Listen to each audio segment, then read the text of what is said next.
You're trapped 200 feet underwater in a metal tube the size of a school bus. 44 men are breathing the same stale air. Enemy ships above are dropping bombs that could crush you like a tin can. One wrong move and you're dead. This was daily life for the crew of U-96, the most famous submarine in history. Stay with me, I'll reveal how a young German naval officer became one of history's most skilled submarine commanders, survived the deadliest war at sea, and then shocked the world by dedicating his life to saving lives instead of taking them. This isn't just another war story, it's about transformation, leadership under pressure, and how one man's experience in hell created art that changed how the world sees war forever. The year is Heinrich Willenbrock grips the periscope of U-96 as red lights flash around him. His crew calls him the old man, but he's only 30 years old. In submarine warfare, age isn't measured in years, it's measured in how many times you've cheated death. Above them, British destroyers hunt like sharks. The sonar pings get louder, closer. The crew holds their breath. One depth charge in the right spot and 44 men become a steel coffin on the ocean floor. Fire torpedo. The command cuts through the tension. A torpedo rushes into the darkness, carrying the hopes of every man aboard. Miss, and they're likely dead. Hit, and they might live another day. This is the world that inspired Das Boot, but the real story is far more incredible than any movie could show. Let me take you back to where it all began. Bremen, Germany, 1911. Heinrich Willenbrock is born into a world about to explode into chaos. When he turns 20, he makes a choice that will define his entire life. He joins the German Navy, not the powerful fleet of Kaiser Wilhelm or the feared navy of Nazi Germany, but the small, restricted force allowed to defeated Germany after World War I. Young Heinrich starts at the bottom. He scrubs decks, learns knots and follows orders, but his officers notice something special. He stays calm under pressure. He makes smart decisions quickly. He can lead men who are barely younger than himself. Step by step, rank by rank, he climbs the naval ladder. Navigation officer, signals officer. Each position teaches him something new about war at sea. But here's where the story gets interesting. In 1939, just months before World War II explodes across Europe, Heinrich makes a fateful decision. He volunteers for submarines. This is like volunteering to fight with a sword while everyone else has guns. Submarines in 1939 are death traps. They're cramped, dangerous, and have a habit of not coming home. But Heinrich sees something others don't. Submarines will win or lose the war. His first submarine is U-5, a tiny boat barely bigger than a city bus. 25 men crammed into steel tubes, sharing air that gets worse every hour underwater. Heinrich's first mission, Norway, 1940. Germany is invading and submarines must clear the way. But something goes terribly wrong. The torpedoes don't work. German engineering, famous for being perfect, fails spectacularly. 2 out of every 3 torpedoes malfunction. They explode too early. They don't explode at all. They run too deep and miss completely. For Heinrich, this is a nightmare. You get one chance to fire at an enemy ship, miss, and they start hunting you. He learns fast that submarine warfare isn't about courage or honor. It's about mathematics, physics, and split-second decisions. But Heinrich adapts. He survives. His superiors notice. They give him a bigger submarine, a more dangerous mission, and a crew that will follow him into hell.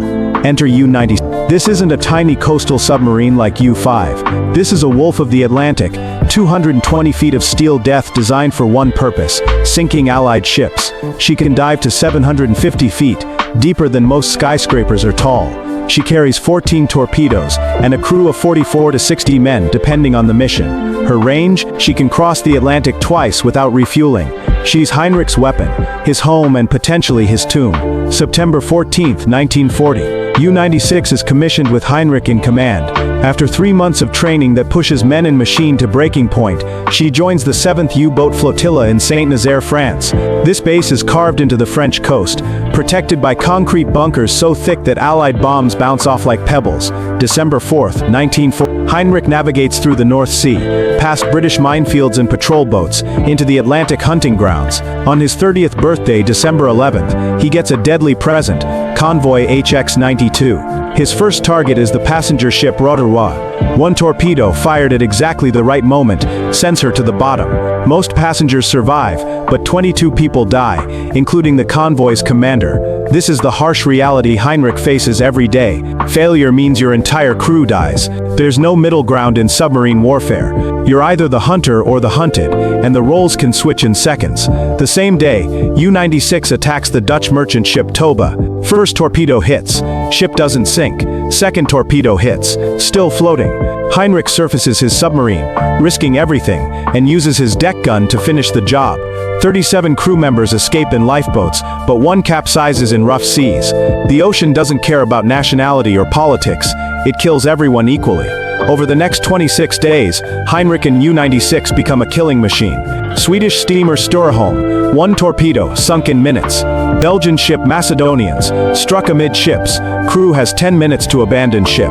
British motor ship Western Prince, 2 torpedoes to make sure she goes down. Each attack teaches Heinrich something new about his deadly trade. But here's what makes Heinrich different from other submarine commanders. He takes no pleasure in killing. Every sinking weighs on him. Every life lost is counted and remembered. He's not a monster. He's a professional doing a terrible job in the worst war in human history. January 1941 brings U-96's second patrol and her most horrific success. The British passenger steamer Almeida Star refuses to die. First torpedo hits but doesn't sink her. Second torpedo hits the stern, still floating. Heinrich needs 4 torpedoes to finish the job. When Almeida Star finally disappears, all 360 passengers and crew go down with her. It's one of the worst single-ship disasters of the war, and it happens under Heinrich's command. These numbers aren't just statistics. They represent families destroyed, dreams ended, futures erased. Heinrich knows this, his crew knows this, but they also know that hesitation means death. In submarine warfare, mercy is a luxury that gets you killed. By now, U-96 has earned a reputation. Allied sailors fear her green laughing sawfish emblem. Other U-boat commanders respect Heinrich's tactical skill. German propaganda celebrates his successes. But Heinrich himself is changing. The weight of command, the stress of constant danger, and the moral complexity of his situation are transforming him from a young naval officer into something harder and deeper. October 27, 1941. U-96 departs St. Nazaire with a special passenger, war correspondent Lothar Gunther Buchheim. His job is to write propaganda stories about heroic U-boat crews. But what he experiences over the next 41 days will haunt him for decades, and eventually create one of literature's greatest anti-war statements. Buchheim sees everything. The fear in young sailors' eyes when depth charges explode nearby. The way grown men pray silently when enemy destroyers hunt overhead. The smell of diesel fuel, unwashed bodies and recycled air. The sound of metal groaning under pressure that could kill everyone instantly. He watches Heinrich make life and death decisions with the same calm precision other men use to order coffee. During this patrol, U-96 joins a wolf pack, multiple submarines coordinating attacks on Allied convoys. On October 31st, they intercept convoy OS-10. Heinrich fires 4 torpedoes from long range. One hits the Dutch ship Bennekom, which sinks in 30 minutes, killing 9 crew members. The British warship Lowestoft immediately attacks, forcing U-96 underwater. 27 depth charges explode around them, each one a potential death sentence. Heinrich's skill and U-96's construction save them all. The patrol continues into the Mediterranean, where disaster strikes. A British aircraft spots U-96 and bombs her severely. The submarine's hull cracks, systems fail, men are injured. Heinrich faces the hardest decision of his career: continue the mission and probably die, or retreat to fight another day. He chooses survival. After 41 days at sea, U-96 limps home with only 1 ship sunk, but with something more valuable: the experiences that will become Das Boot. Buchheim struggles for 30 years to tell this story. How do you describe the courage of men fighting in a war you don't believe in? How do you honor their sacrifice while condemning the cause they served? When Das Boot is finally published in 1973, it becomes a worldwide sensation. The 1981 movie, directed by Wolfgang Petersen, brings Heinrich's world to millions of viewers and wins multiple Oscar nominations. But here's the incredible part.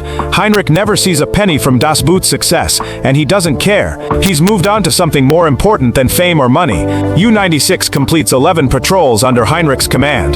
The numbers are staggering. 27 ships sunk, 181,206 tons tons of enemy shipping destroyed. 1,072 lives lost. These statistics make Heinrich one of Germany's most successful submarine commanders and qualify him as a U-boat ace. But numbers tell only part of the story. March 9, Heinrich is promoted and transferred to command the 9th U-boat flotilla in Brest. U-96 continues fighting under new commanders until Allied bombs destroy her in 19. She never loses a crew member during active service, a remarkable record that speaks to Heinrich's training and leadership. Heinrich's final submarine command is U-256, which he takes over in September 1944 as Brest falls to Allied forces. In a dramatic finale, U-256 becomes the last U-boat to escape Brest before its capture. Equipped with a makeshift snorkel system, Heinrich navigates 44 days through Allied-controlled waters to reach Bergen, Norway. Control thinks the submarine is lost until she appears like a ghost ship, proving once again Heinrich's exceptional seamanship. May 9, Germany surrenders. Heinrich spends 1 year in Allied prison camps, then returns to civilian life. Here's where the story becomes truly remarkable. Instead of bitterness or regret, Heinrich chooses transformation. He works in ship salvage on the Rhine River. He becomes captain of merchant vessels, using his skills to build rather than destroy. As captain of the freighter Ebenstein, Heinrich demonstrates the same courage and leadership that made him a successful submarine commander. When the Brazilian ship Comandante Lira catches fire, Heinrich leads rescue operations that save 57 lives. The man who once sank ships now saves them. The commander who took lives now preserves them. Heinrich's post-war career peaks when he becomes captain of the Otto Hahn, Germany's nuclear research vessel. For over a decade, he commands a ship dedicated to peaceful scientific research and international cooperation. The man who once prowled the Atlantic hunting enemy ships now sails the world's oceans promoting peace and understanding. Heinrich receives the Federal German Merit Cross for his exceptional civilian service. He serves as chairman of the Bremen U-Boat Veterans Association, helping former submariners adjust to peaceful lives and preserving the memory of those who never returned from patrol.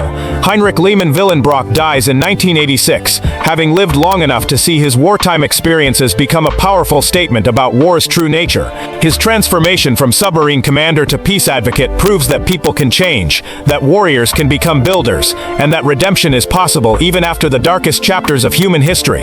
The legacy of U-96 and Heinrich extends far beyond military history or movie fame.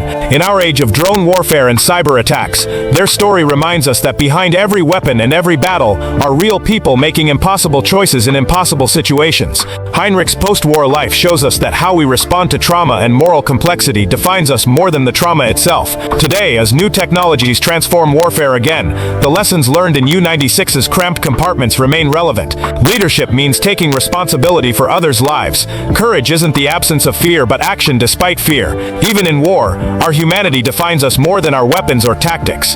Heinrich's story challenges simple narratives about heroes and villains. Was he a skilled naval officer doing his duty, or a killer responsible for 1,272 deaths? The answer is both, and that complexity makes his later transformation even more meaningful. He proves that people can learn from their past, grow beyond their mistakes, and dedicate their remaining years to making amends. The next time you watch Das Boot or see a submarine in a museum, remember Heinrich Lehmann-Willenbrock. Remember that history isn't just about nations and ideologies, but about individual human beings facing impossible choices. Remember that redemption is possible, that transformation is real, and that sometimes the greatest victories happen not in war, but in the peace that follows. If this story of transformation, leadership, and redemption moved you, hit that subscribe button and ring the notification bell. Share this video with someone who needs to hear that people can change, and that our worst moments don't define our entire lives. What other historical figures would you like to see analyzed? Drop your suggestions in the comments below, and let's continue exploring the complex human stories behind history's most dramatic events. Until next time, remember that understanding the past helps us build a better future.